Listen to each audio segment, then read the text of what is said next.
Kapag nasa probinsya ka, hindi mahirap maghanap ng gagawin na pagkain or ulam. Katulad na lang ng gagawin namin ngayon na pagkain. Hindi mo naman akalain talaga na isa lang pala tong gulay. Halika at gawin na natin.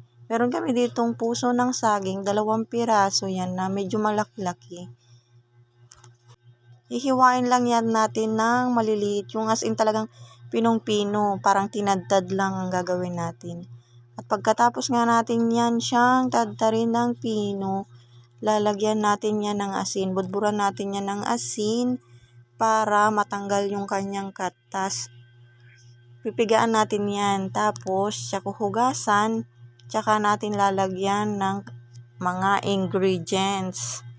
Kapag matikman mo ang luto na ito, sigurado ako uulitin mo ulit ang paggawa nito. So, ayan, okay na lahat. Pwede na natin ilagay yung ating mga ingredients. Lagyan natin yan ng bawang, ng sibuyas, tapos paminta. Durog na paminta ang ilagay natin yan, guys, para mas masarap. The more paminta, the more mas masarap. Tapos, breading mix. Ayan. Tansya-tansya lang yan, guys. Syempre, ako to. At para lalong mas masarap, lagyan ulit natin yan ng magic sarap at ng oyster sauce. Guys, kung wala kayong mga ingredients na yan sa inyong mga bahay, pwede na yung harina at magic sarap. Okay na, paminta. At konting liquid seasoning, guys.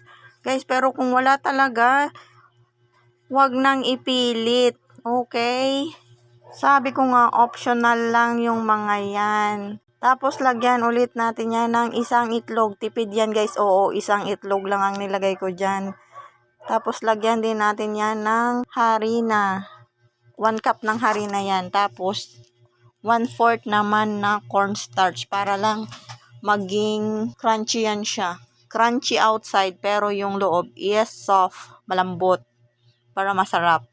At ayan, okay na. I-mix lang natin lahat hanggang sa mag-combine lahat ng ingredients natin nilagay at pwede na siyang lutuin, guys. Ayan, naka-ready na yung ating kawali. Prituhin lang natin. Tapos gumawa rin pala ako ng gravy na aking ilalagay dyan.